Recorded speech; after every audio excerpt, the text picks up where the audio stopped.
everyone, welcome to my channel. So our video today is on passive voice. Passive voice. We all have learned this back in our school days, and we more or less left it there only. We never bothered to use it afterwards because we all have this notion like passive voice will suit for more of a formal conversation. But that is not the case. Native English speakers use passive voice every now and then. We can also use it. We can use passive voice when you're not quite sure about who performed a particular action or who has done a particular action. And also sometimes you maybe even don't want to reveal that fact. You don't want to say someone like who did it. Maybe you're trying to save your friend or something like that. So in that context also, you can use a passive voice. So before knowing what is this passive voice, you have to understand what an active voice is. Active voice is a normal sentence. So a normal sentence consists of a subject, a verb, and an object. A subject in a sentence is the one who performs an action. Verb in a subject is an action, and the object in a sentence is the one who gets the result of an action. Okay? Or the one who suffers the result of an action. So in a normal sentence, you have subject, verb, and object. In normal sentences, always the emphasis will be on the subject. Subject is a person who does the action. So in a normal sentence, always the emphasis is on the person who performed the action. But in a passive voice, the emphasis is on the object. On the person who gets the result of the action. So while you are converting a sentence to active to passive, what you're basically doing is you're shifting the emphasis from the subject to object. Okay? I have a sentence here. Peter kicked the ball. So the subject here is Peter, who performed the action. Verb here is kick, that is the action. And the object is ball, on which the action is performed. Okay, so this is plainly an active sentence. So consider a scenario where you don't know from who kicked the ball or from where the ball is coming. So then how can you say?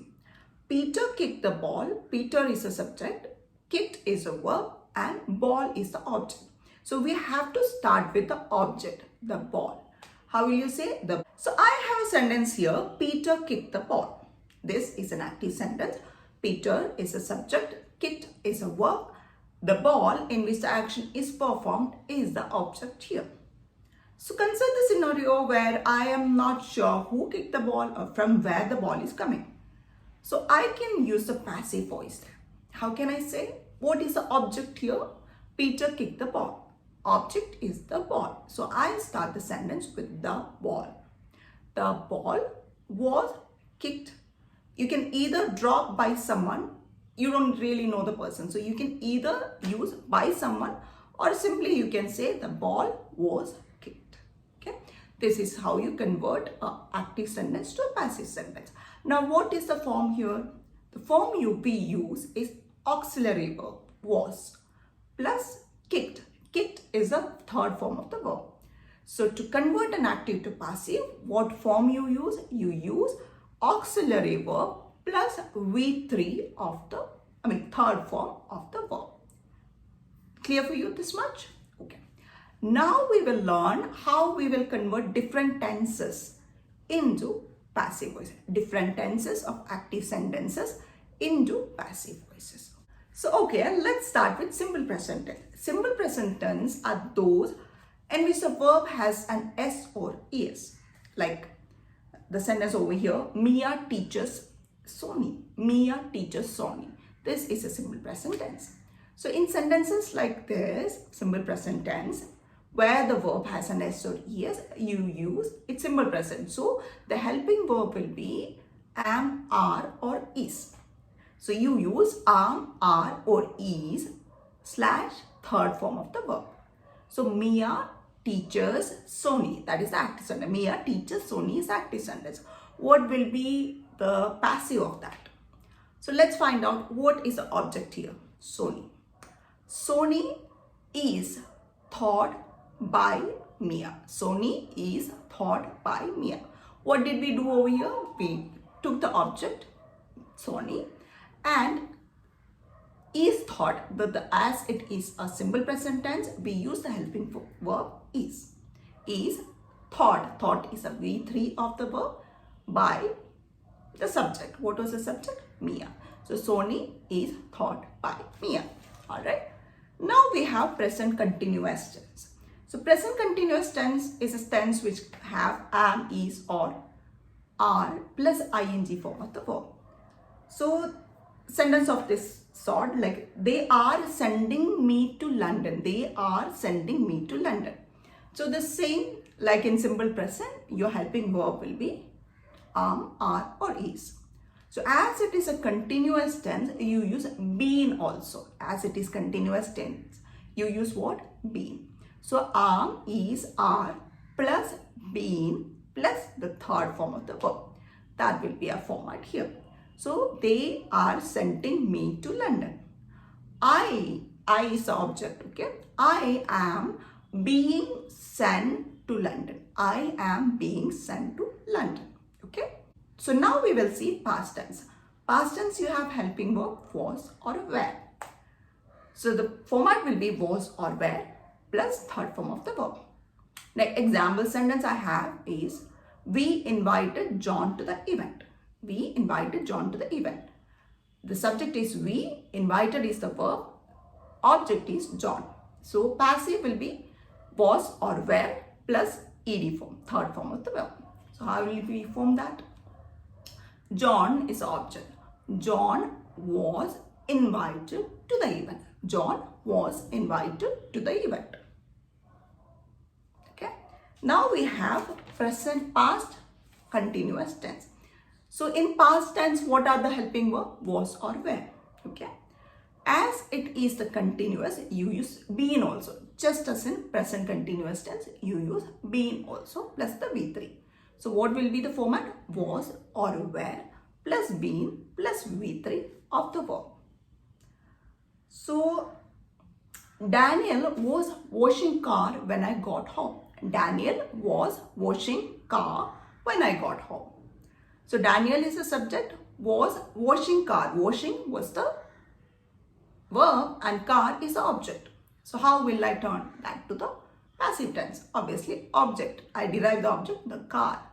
The car was being washed by Daniel. The car was being washed by Daniel. Okay. So what we did here, we did was or were helping verb plus as it is continuous, you use been plus the third form of the verb. Okay. So we have completed with simple present, simple past, present continuous as well as past continuous. Okay. Now we will delve into future tense. In future tense, you use will be plus third form of the verb. So we have an active sentence here. We will sign the contract tomorrow. We will sign the contract tomorrow. The object is the contract. The contract will be signed tomorrow. The contract will be signed tomorrow. Now we have the future continuous tense. In future continuous tense, what we will use? It is is, are, or is, are plus going to be plus V3 form. Okay, it's a bit complicated. I'll tell you an example. They will be building a bridge soon. They will be building a bridge soon. Bridge is the object. The bridge is going to be built soon. The bridge is going to be built soon. So instead of ing, we use been in the simple present as well as the present continuous as well as the past continuous. Here in the future continuous, instead of being, you are using going to be. Okay. So the sentence will be the bridge is going to be built soon. Okay. The bridge is going to be built soon. All right. Now we will go into the perfect tenses. We have three perfect tense: present, past as well as future tenses. Perfect tense. So you know in perfect tenses we have. Okay. So in present perfect tense we use have or has plus been plus third form of the verb. Has, have, been plus V3 of the verb. So the sentence like he has sold the book for 100 rupees. He has sold the book for 100 rupees. So object, the book. The book has been sold for 100 rupees. The book has been sold for 100 rupees. Okay. So past perfect tense. Past perfect tense you have, present you have has or had, past you have had. Okay. So here it will be had been plus V3. Had been plus V3. So they had hired employees. So they had hired employees before the store is opened. Okay. They had hired the employees before the store is opened. So you have to convert it into passive. Okay. So that will be the employees had been hired before the store is opened. The employees had been hired before the store is open. Okay. So the last tense that we have is future perfect. In future perfect tense we have will have plus been plus will have plus been plus V3. So sentence here is you will be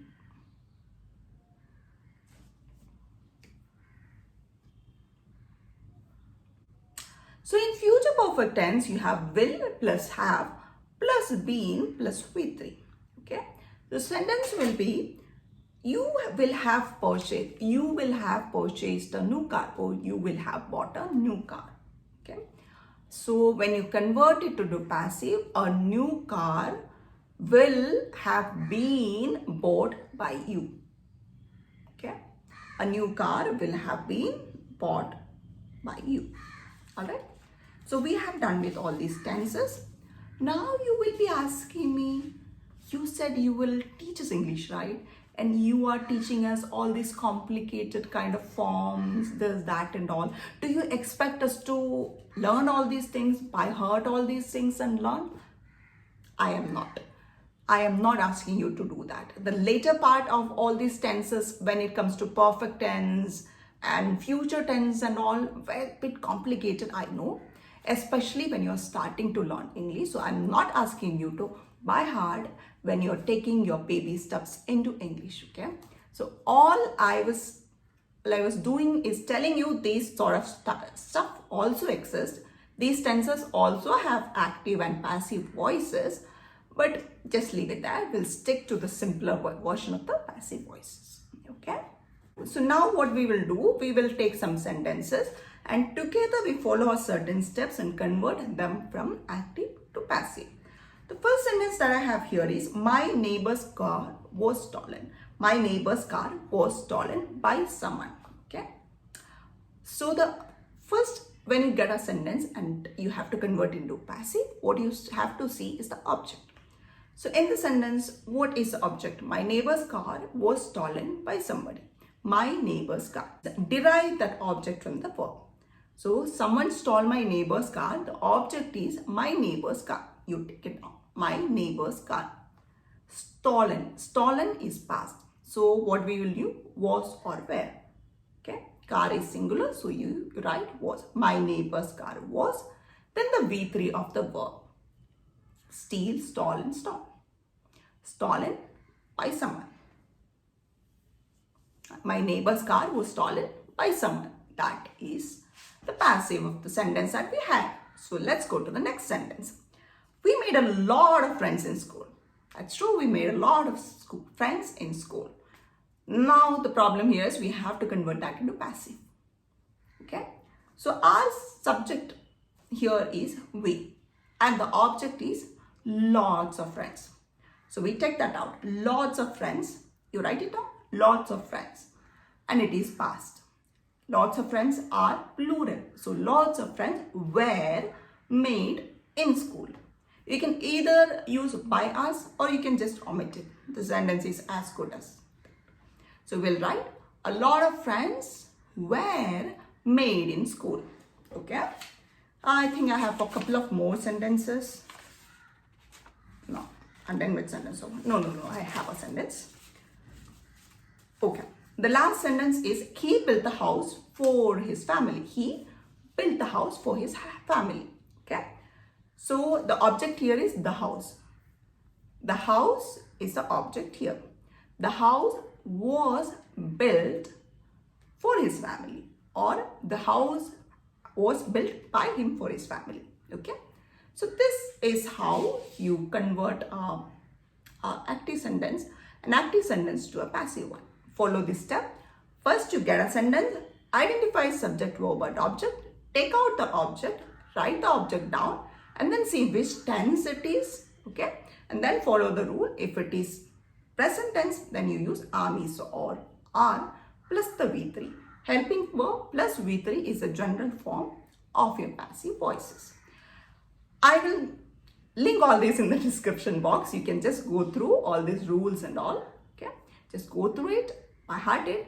And moreover, you have to use it as often. I'll also give you some exercises for you to practice. You have to practice it and start using little by little when you have a conversation with your friends.